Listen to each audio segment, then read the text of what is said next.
d'être là aujourd'hui. Je m'appelle Florivine, artiste pluriel et slow, et on se retrouve aujourd'hui pour un nouveau vlog où vous allez m'accompagner un petit peu pendant le mois de mars avec la transition printanière et mes activités d'artiste. Et ce mois-ci en particulier, ce dont je souhaitais vous parler, c'est mon domaine de vie du mois, ce sur quoi j'ai choisi de me focaliser ce mois-ci, qui est le fait de travailler sur ma sédentarité et de remettre du mouvement dans mon quotidien. Donc dans le cadre de mon organisation simple et sereine, je me focalise sur un seul sujet par mois, donc un domaine de vie, un problème, une habitude, une routine, une seule chose, parce que ça permet au cerveau de focaliser toute son attention et toute son énergie sur ce sujet-là, plutôt que de répartir finalement toute l'attention sur différents sujets, et où du coup, vu que notre énergie en tant qu'être humain, elle est limitée, ben ça étend trop les choses, et il y a le risque que du coup rien n'avance correctement parce que j'ai trop divisé mon énergie, mes ressources, mon attention entre trop de sujets différents. Donc, depuis quelques mois maintenant, je travaille sur un seul sujet à la fois, je prends mon temps, plutôt que d'être pressée de vouloir tout changer d'un coup. On en a parlé dans un podcast qui s'appelle Petit à Petit dans les bulles nomades. Si vous ne le savez pas, je tiens un podcast qui s'appelle Les bulles nomades. Si vous allez voir l'épisode qui s'appelle Petit à Petit, on se parle de ça en détail. Du coup, je me focalise sur un seul sujet à la fois. Ce mois-ci, c'est ma sédentarité. Et du coup, le cerveau, pendant tout le mois, il propose des idées de routine, des habitudes, des idées, je sais pas moi, des résolutions de problèmes, des choses comme ça, parce que je le mets au travail uniquement là-dessus. Et donc ce que j'ai constaté, c'est que ces dernières années, je me suis énormément sédentarisée, parce que je suis devenue indépendante, et que du coup, il n'y avait plus les allers-retours jusqu'à la station de métro, jusqu'au boulot, etc. Ce qui me faisait quand même marcher 1 heure par jour, hein, qui sont partis. Aussi parce que mes changements de vie, donc j'ai quitté mon travail qui avait une salle de sport pour les employés, et j'ai déménagé dans un quartier qui n'a pas de salle de sport à proximité, ce qui fait que j'ai arrêté le sport en salle. Et la pandémie, le Covid a fini de sédentariser tout ça, puisque depuis le Covid, j'ai beaucoup moins de rendez-vous en ville, beaucoup moins de voyages. Ça va revenir là en 2023, mais je me rends compte que je bouge beaucoup moins. Alors j'utilise plus mon Apple Watch, c'est un truc que j'ai simplifié dans le minimalisme numérique à la fin de l'année dernière. Mais même sans l'Apple Watch, je me rends bien compte que je marche, à mon avis, si je marche 2000 pas par jour, c'est déjà le bout du monde, vous voyez. Du coup, au lieu de me focaliser seulement sur les habitudes de sport, c'est-à-dire le fait de reprendre la course à pied que j'ai repris depuis le mois de janvier, de reprendre les séances hebdomadaires de yoga, de reprendre le renforcement musculaire avec My Peak Challenge, j'ai décidé d'aborder le problème par un autre angle, qui est l'angle du mouvement quotidien en fait. Ce qui ne m'empêchera pas de remettre petit à petit les séances de sport dans ma semaine aussi, mais là j'ai envie de remettre du mouvement, de la marche, j'ai envie de plus bouger dans le cadre de cette vie sédentaire où je travaille de chez moi à un bureau toute la journée. Et la première chose que j'ai mise en place, je commence ce vlog aujourd'hui pour cette raison, puisque je les ai reçus hier, c'est que je me suis acheté un bureau assis debout, donc il a un moteur qui permet de faire monter le bureau pour pouvoir travailler debout, et je me suis acheté un tapis de marche à mettre du coup sous le bureau pour pouvoir récupérer cette heure de marche quotidienne que j'ai perdue quand j'ai arrêté d'aller dans un bureau pour aller travailler. Voilà, donc ce matin j'ai monté mon bureau assis debout et mon tapis de marche, et je vais tester cette fameuse façon de travailler en montant la première partie de ce vlog que je suis en train de tourner. Je vais le monter sur mon ordinateur en marchant, on va voir ce que ça donne. Et du coup j'ai monté le bureau qui était dans le bureau du bas. Je l'ai monté sous la verrière, qui est l'endroit où je filme en général mes vidéos. C'est un très très joli bureau qui a été acheté sur le Bon Coin en fait, et que mon beau-père a remis en état. Et du coup c'est cool de faire un peu profiter de ce joli bureau à toute la famille. Voilà, donc c'est tout ce que j'ai à vous dire aujourd'hui. Et puis au fur et à mesure du mois de mars, je vous ferai part de mes différentes évolutions, comment j'entre dans le printemps et comment je remets du mouvement dans mon quotidien.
Coucou, j'espère que vous allez bien.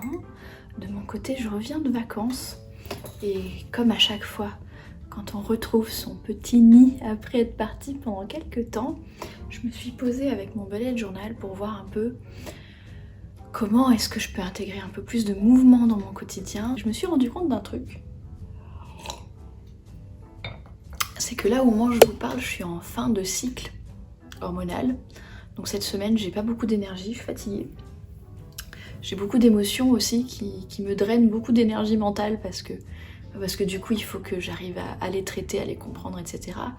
Et puis au-delà du cycle hormonal, il y a toujours des moments où on a plus ou moins d'énergie. Moi, en tant qu'introvertie, j'ai été ravie de passer 2 semaines avec ma famille pour mon anniversaire. Mon voyage en Auvergne était extraordinaire. Mais il m'a aussi laissé drainer socialement parce que j'ai besoin de solitude pour recharger les batteries.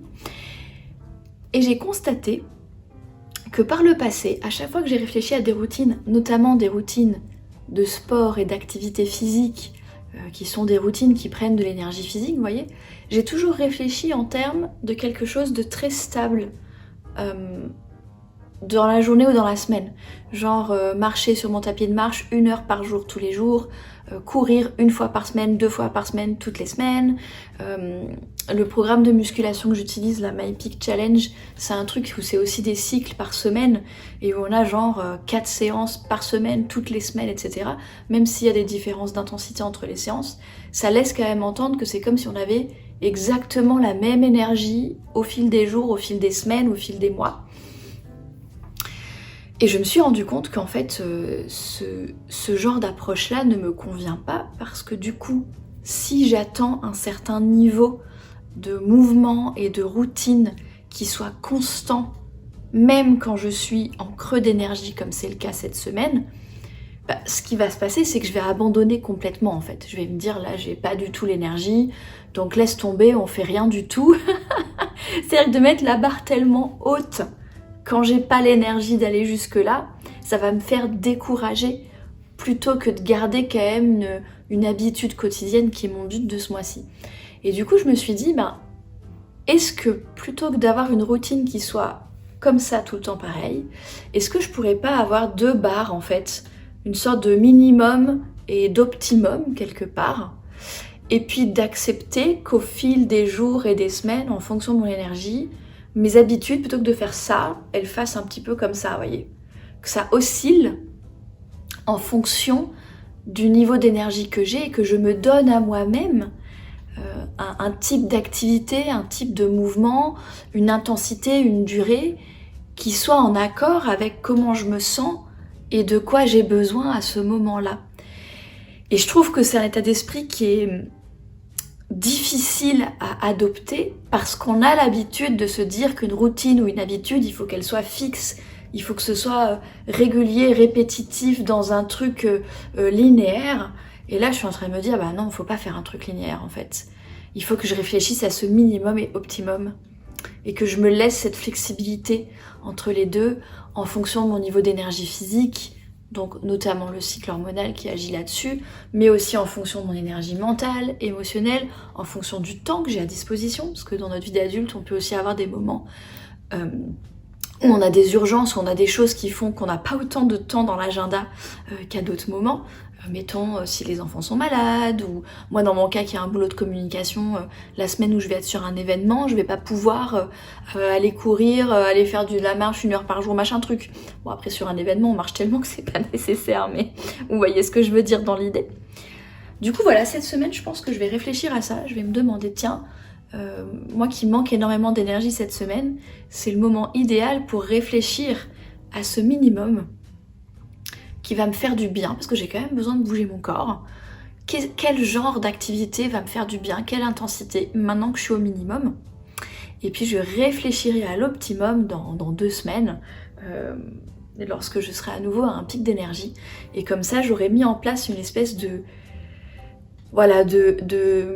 sol et de plafond quelque part, entre lesquels je m'autorise à osciller en fonction de comment je me sens. Donc je vous dirai un peu comment ça se passe. Je pense qu'a priori cette semaine par exemple je vais pas courir, par contre je vais marcher sur le tapis de marche, Je vais pas faire de musculation, mais peut-être que je vais faire des étirements. Vous voyez l'idée, c'est un petit peu ça.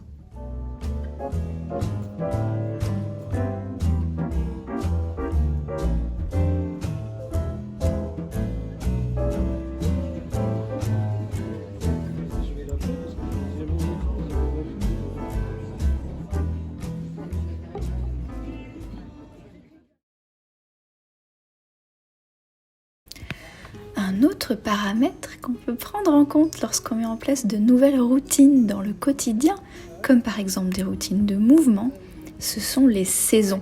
C'est-à-dire que nous avons peut-être des choses, des activités particulières dans notre quotidien qui sont propres à la saison. Donc par exemple, puisque je tourne ce vlog au début du printemps, j'apprécie de faire un tour en ville, au parc, dans mon quartier autour de chez moi, pour découvrir les fleurs qui s'ouvrent, découvrir quels arbres commencent à fleurir en premier. J'utilise l'application Seek, S-E-E-K, pour essayer de savoir quelles sont les fleurs si je ne les reconnais pas. Et j'apprécie énormément de prendre en photo les arbres et les fleurs que je trouve sur les parterres, à côté des trottoirs, dans les parcs, etc. Et puis c'est l'occasion du coup de marcher dans les rues. Une autre habitude saisonnière propre au printemps, c'est de m'occuper de mes plantes d'intérieur. Alors peut-être, si vous avez une maison avec un jardin, une terrasse, un espace extérieur, peut-être que le printemps pour vous, une manière de mettre du mouvement dans votre quotidien, c'est de ressortir dans le jardin, peut-être s'occuper de planter les graines dans un potager ou de planter des parterres de fleurs dans votre jardin, de faire un petit peu de paysage, de décoration. Pour moi qui habite dans un appartement en ville, un des grands plaisirs de début de printemps qui me permet de bouger un petit peu tout en mettant des plantes chez moi, c'est d'aller chez le fleuriste et d'acheter de nouvelles plantes d'intérieur, mais aussi de rempoter et bouturer les plantes existantes.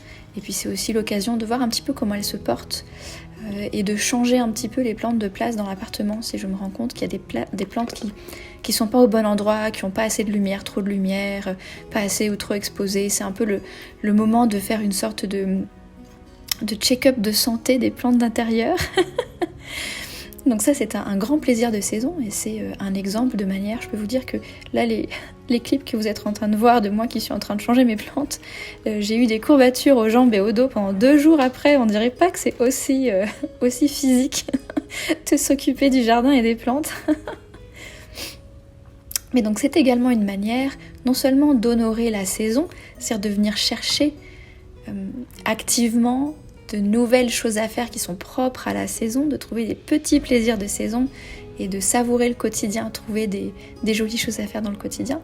Et c'est aussi une manière finalement de joindre l'utile à l'agréable, entre profiter de la saison et mettre cette fameuse routine de mouvement.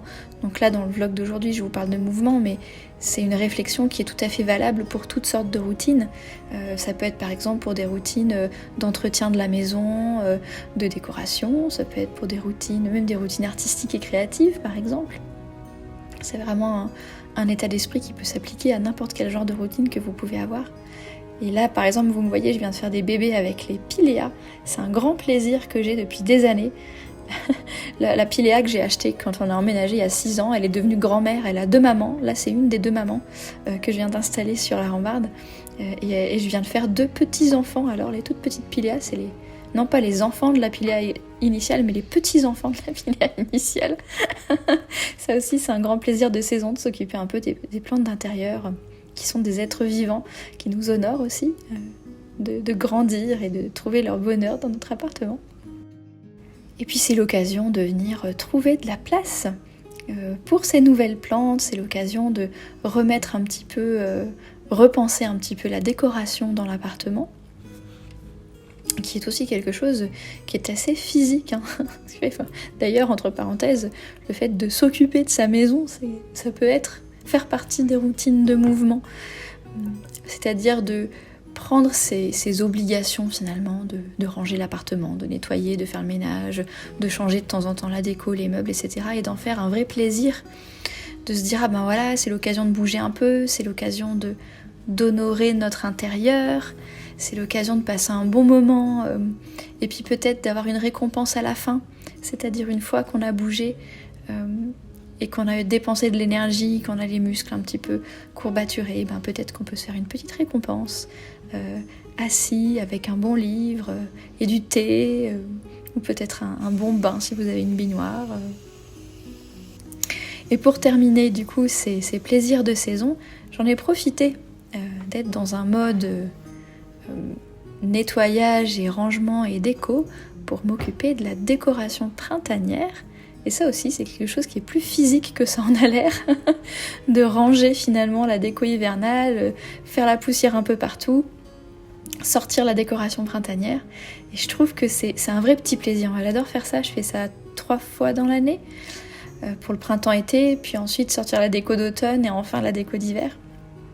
Et je trouve que c'est une manière à la fois de revoir un petit peu la déco dans l'appart, donc d'avoir ce moment dans la saison où on fait un peu aussi la poussière derrière les meubles, là où on a moins l'habitude de la faire que d'habitude, et en même temps avoir le plaisir de choisir des œuvres d'art, soit peintes par moi-même, issues de mes propres collections, soit des œuvres d'art que j'ai collectées au fil du temps qui ont été faites par d'autres artistes.